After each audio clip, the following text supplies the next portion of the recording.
Hello friends, welcome to our channel. तो friends, आज के इस वीडियो में हम बात करेंगे हमारी एनडीए यूजीसी नेट पेपर 1 2023 से रिलेटेड जो मॉक टेस्ट सीरीज़ है उसके मॉक टेस्ट 20 के बारे में, जहां पर फ्रेंड्स आज की इस वीडियो में हम 10 से ज़्यादा एमसीक्यूज़ को डिस्कस करने वाले हैं।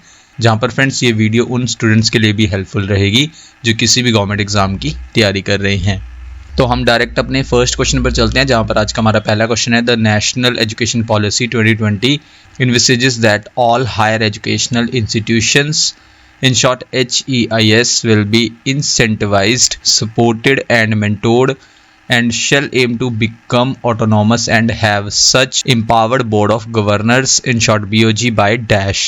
इस क्वेश्चन के लिए फ्रेंड्स करेक्ट आंसर है ऑप्शन सी 2035, जहां पर फ्रेंड्स नेशनल एजुकेशन पॉलिसी 2020 इसमें परिकल्पना की गई है कि जो सभी उच्च शिक्षा संस्थान हैं उनको प्रोत्साहन, समर्थन और सलाह दी जाएगी और उनको जो है ऑटोनॉमस यानी कि स्वायत्त बनाने का लक्ष्य होगा और एक सशक्त बोर्ड ऑफ गवर्नर्स होगा। कब तक? 2035 तक। जहां पर फ्रेंड्स ये क्वेश्चन आपका यूजीसी नेट पेपर 1 के प्रीवियस ईयर एग्जाम में पूछा गया था 2022 वाले में। इसके बाद फ्रेंड्स हम अपने नेक्स्ट क्वेश्चन पर चलते हैं। Question number 2, in the 4 quadrant format of MOOC, in short massive open online courses, which of the following facilitates interactions amongst learners and course coordinators, यानी कि मूक के 4 चतुर्थक प्रारूप में निम्नलिखित में से कौन शिक्षार्थी और पाठ्यक्रम समन्वयकों के बीच बातचीत की सुविधा देता है? इनमें से फ्रेंड्स वो है ऑप्शन डी, डिस्कशन फोरम यानी कि चर्चा मंच।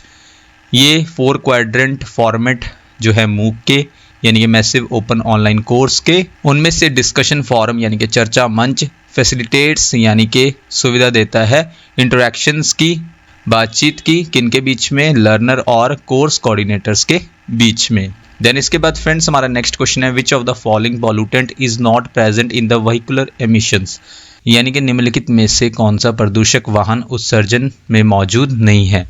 इनमें से वो पॉल्यूटेंट है, प्रदूषक है, option B ammonia. Ammonia present नहीं है व्हीकुलर एमिशन में यानी कि वाहन उत्सर्जन में। नेक्स्ट क्वेश्चन है friends question number 4, a child who struggles with math persistently but does well in other classes may have a learning disability called dash, यानी कि एक बच्चा जो गणित से लगातार संघर्ष करता है लेकिन अन्य वर्गों में अच्छा करता है उसे डैश नामक सीखने की विकलांगता हो सकती है। इनमें से वो है ऑप्शन सी, डिसकैल्कुलिया, यानी कि फ्रेंड्स एक बच्चा जो है जो स्ट्रगल करता है लगातार किस सब्जेक्ट के साथ? मैथ के साथ, लेकिन अदर क्लासेस में वो अच्छा परफॉर्म करता है तो उसको कौन सा लर्निंग डिसेबिलिटी हो सकता है? इनमें से ऑप्शन सी, डिसकैल्कुलिया। नेक्स्ट क्वेश्चन है friends question number 5, sustainable development goals, in short SDGs goal 13 is about, यानी कि सस्टेनेबल डेवलपमेंट गोल 13 किसके बारे में है? इनमें से वो है ऑप्शन डी, क्लाइमेट एक्शन यानी कि जलवायु कार्रवाई के बारे में है सस्टेनेबल डेवलपमेंट गोल 13। जहां पर friends sustainable development goal 13 calls for urgent action to combat climate change and its impact, यानी कि लक्ष्य 13 सस्टेनेबल डेवलपमेंट गोल का जलवायु परिवर्तन और इसके प्रभाव से निपटने के लिए तत्काल कार्रवाई के लिए कहता है। In short sustainable development goal 13 किससे जुड़ा है? क्लाइमेट एक्शन से। इसके अलावा फ्रेंड्स हमारे पास अदर ऑप्शंस भी थे, जहां पर ऑप्शन ए पर था हमारा अफोर्डेबल एंड क्लीन एनर्जी यानी कि सस्ती और स्वच्छ ऊर्जा, यह है हमारा sustainable development goal 7। Option B पर था peace, justice and strong institutions यानी कि शांति, न्याय और मजबूत संस्थान, ये हमारा था सस्टेनेबल डेवलपमेंट गोल 16। और ऑप्शन सी पर था जीरो हंगर यानी कि शून्य भूख, ये हमारा है सस्टेनेबल डेवलपमेंट गोल 2। इसके बाद फ्रेंड्स हम अपने नेक्स्ट क्वेश्चन पर चलते हैं, जहां पर हमारा नेक्स्ट क्वेश्चन है question number 6, which of the following is a 5-year vision plan to improve the quality and access to higher education in the next 5 years 2019 to 2024, यानी कि इनमें से कौन सा अगले 5 वर्षों 2019 से 2024 में उच्च शिक्षा की गुणवत्ता और पहुंच में सुधार के लिए एक 5 वर्षीय दृष्टि योजना है? इनमें से फ्रेंड्स वो है ऑप्शन डी, इक्विप। सबसे पहले तो इक्विप का फुल फॉर्म क्या है? Education quality upgradation and inclusion programme, ये फुल फॉर्म है इक्विप का। तो इक्विप क्या है? एक 5-year विजन प्लान है इम्प्रूव करने के लिए क्वालिटी और एक्सेस यानी कि गुणवत्ता और पहुंच किसमें? हायर एजुकेशन में अगले 5 सालों में, और वो टाइम पीरियड कब से कब तक का रहेगा? 2019 से 2024 तक का।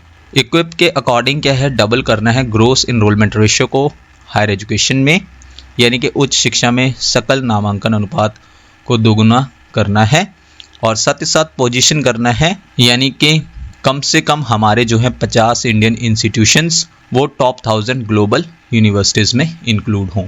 इसके बाद फ्रेंड्स हमारा नेक्स्ट क्वेश्चन है question number 7। Dash is an initiative for online professional development of 15 lakh higher education faculty using the massive open online courses in short MOOCs platform Swayam, यानी कि डैश बड़े पैमाने पर खुले ऑनलाइन पाठ्यक्रम प्लेटफॉर्म स्वयं का उपयोग करके 15 लाख उच्च शिक्षा संकाय के ऑनलाइन व्यावसायिक विकास के लिए एक पहल है। इनमें से वो पहल है ऑप्शन ए अर्पित, जहाँ पर फ्रेंड्स अर्पित स्टैंड्स फॉर, यानी कि अर्पित का फुल फॉर्म क्या है, annual refresher programme in teaching, ये फुल फॉर्म है अर्पित का। ये इनिशिएटिव है किसके लिए, ऑनलाइन प्रोफेशनल डेवलपमेंट के लिए 15 लाख हायर एजुकेशन फैकल्टी का, जहाँ पर यूज़ किया जाएगा किसका, यानी कि यूज़ करके massive open online courses in short MOOCs platform स्वयं का। नेक्स्ट क्वेश्चन है क्वेश्चन नंबर 8, जहाँ पर फ्रेंड्स आपको मार्क करना है करेक्ट कोड। सबसे पहले तो हमारी स्टेटमेंट फर्स्ट क्या है, internet of things in short IoT terminology describe the billions of physical devices around the world that are now connected to the internet, all collecting and sharing data. Second statement के according क्या है, in email IMAP stands for internet message access protocol, it is an application layer protocol which is used to receive the emails from the mail server. Friends code आप अपनी screen पर देख सकते हैं। इनमें से करेक्ट कोड है code B. Code B के अकॉर्डिंग क्या है, बोथ यानी कि दोनों स्टेटमेंट्स करेक्ट है। जहां पर सबसे पहले तो हम अपनी फर्स्ट स्टेटमेंट को देख लेते हैं। फर्स्ट स्टेटमेंट के अकॉर्डिंग क्या था कि इंटरनेट ऑफ थिंग्स ये टर्मिनोलॉजी है जो कि डिस्क्राइब करती है जो बिलियंस ऑफ फिजिकल डिवाइसेस है अराउंड द वर्ल्ड, पूरे वर्ल्ड में, जब कनेक्टेड है इंटरनेट के साथ, कलेक्ट कर रहे हैं और शेयर कर रहे हैं डाटा को, तो ये क्या है, इंटरनेट ऑफ थिंग्स। इसके बाद सेकंड स्टेटमेंट के अकॉर्डिंग क्या था कि ईमेल में IMAP इसका फुल फॉर्म क्या है, इंटरनेट मैसेज एक्सेस प्रोटोकॉल, तो ये भी स्टेटमेंट सही है और ये एक एप्लीकेशन लेयर प्रोटोकॉल है जिसका यूज़ किया जाता है रिसीव करने के लिए ईमेल्स को, कहाँ से, मेल सर्वर से। नेक्स्ट क्वेश्चन है क्वेश्चन नंबर 9। इसमें भी फ्रेंड्स आपको मार्क करना है करेक्ट कोड। सबसे पहले तो नंबर 1 स्टेटमेंट है a common place example of half duplex communications is a telephone call where both parties can communicate at the same time. Second statement के according in second generation computer transistors and magnetic cores were introduced.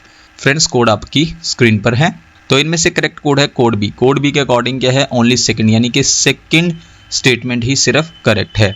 तो सबसे पहले हम अपनी correct statement को ही देख लेते हैं। इसमें क्या था कि सेकंड जनरेशन कंप्यूटर्स में ट्रांजिस्टर और मैग्नेटिक कोर्स को इंट्रोड्यूस किया गया था, तो ये स्टेटमेंट करेक्ट है। और जबकि हमारी जो स्टेटमेंट फर्स्ट थी वो इनकरेक्ट है, क्योंकि common place example half duplex communication का टेलीफोन कॉल नहीं है, यानी कि हाफ डुप्लेक्स कम्युनिकेशन पर आना था full duplex communication. Full duplex communication ये एग्जाम्पल है टेलीफोन कॉल का, जहां पर दोनों पार्टीज जो हैं वो कम्युनिकेट कर सकती हैं सेम टाइम पर। और इसके अलावा फ्रेंड्स हाफ डुप्लेक्स का मतलब क्या है, जहां पर एक डिवाइस केपेबल है ट्रांसमिट करने के लिए और रिसीव करने के लिए डाटा नेटवर्क पर। इसके बाद फ्रेंड्स हमारा नेक्स्ट क्वेश्चन है question number 10, mark the correct code. जहां पर नंबर 1 स्टेटमेंट क्या है, Java is open called internet language, और सेकंड स्टेटमेंट के according Charles Goldfarb is considered as father of markup languages. Friends code आपकी screen पर मौजूद हैं, जहां पर इनमें से करेक्ट कोड है कोड सी। कोड सी के अकॉर्डिंग क्या है, बोथ यानी कि दोनों स्टेटमेंट्स करेक्ट है। जावा को अक्सर इंटरनेट लैंग्वेज भी कहा जाता है स्टेटमेंट फर्स्ट के अकॉर्डिंग, और सेकंड स्टेटमेंट के according Charles Goldfarb is considered, यानी कि चार्ल्स गॉडफ्राब को कंसीडर किया जाता है फादर यानी कि जनक के रूप में किसका, मार्कअप लैंग्वेजेस का। नेक्स्ट क्वेश्चन है question number 11, mark the correct code. First statement क्या है, Vikramshila is a UNESCO world heritage site. Second statement के according radio Gyanvani is the India's first online radio station. Third statement के according doctor DS Kothari was the first chairperson of the UGC from 1953 to 1955। Friends code आप अपनी screen पर देख सकते हैं। इनमें से करेक्ट कोड है कोड डी, नन, यानी कि इनमें से कोई भी स्टेटमेंट करेक्ट नहीं है। इस क्वेश्चन को फ्रेंड्स हम थोड़ा डिस्कस कर लेते हैं। सबसे पहले तो स्टेटमेंट फर्स्ट ये इनकरेक्ट स्टेटमेंट है। इसके अकॉर्डिंग क्या था कि Vikramshila is a UNESCO world heritage site. इसके लिए करेक्ट स्टेटमेंट होगी कि Vikramshila UNESCO world heritage site नहीं है। सेकेंड स्टेटमेंट के according radio Gyanvani is the India's first online radio station. ये भी स्टेटमेंट इनकरेक्ट है, क्योंकि रेडियो ज्ञानवाणी नहीं रेडियो उमंग इंडिया का फर्स्ट ऑनलाइन रेडियो स्टेशन है। स्टेटमेंट थर्ड के अकॉर्डिंग क्या था कि doctor DS Kothari was the first chairperson of the UGC from 1953 to 1955। और इस स्टेटमेंट के लिए करेक्ट आंसर है कि डॉक्टर DS कोठारी नहीं थे, डॉक्टर शांति स्वरूप भटनागर थे फर्स्ट चेयरपर्सन UGC के 1953 से लेकर 1955 तक। और फ्रेंड्स आज का हमारा लास्ट क्वेश्चन है, question number 12। Mark the correct code. Number 1 statement क्या है, Ashtadhyayi was written by the Charak. Second statement के according to the historians Nalanda flourished during the reign of Gopal, यानी कि इतिहासकारों के अनुसार गोपाल के शासनकाल में नालंदा का विकास हुआ। फ्रेंड्स कोड आप अपनी स्क्रीन पर देख सकते हैं, इनमें से करेक्ट कोड है कोड डी। कोड डी के अकॉर्डिंग इन दोनों में से कोई भी स्टेटमेंट करेक्ट नहीं है। इस क्वेश्चन में जो हमारी स्टेटमेंट फर्स्ट थी उसके अकॉर्डिंग क्या था कि अष्टध्यायी इसको लिखा गया था चरक द्वारा, तो ये स्टेटमेंट इनकरेक्ट है क्योंकि Ashtadhyayi was written by the Panini, Panini के द्वारा लिखा गया है अष्टध्यायी को। स्टेटमेंट सेकंड के अकॉर्डिंग क्या है, according to historians Nalanda flourished during the reign of Gopal, यानी कि इतिहासकारों के अनुसार गोपाल के शासनकाल में नालंदा का विकास हुआ। तो इस स्टेटमेंट के लिए करेक्ट आंसर है कुमारगुप्त, यानी कि हिस्टोरियंस का इतिहासकारों का मानना है नालंदा फ्लरिश हुई, यानी कि कुमारगुप्त के शासनकाल में नालंदा का विकास हुआ। ये थी फ्रेंड्स आज की हमारी वीडियो जिसमें हमने 10 से ज़्यादा MCQs को कवर किया। नेक्स्ट वीडियो फ्रेंड्स आपको जल्दी चैनल पर मिल जाएगी। So thank you friends for watching this video.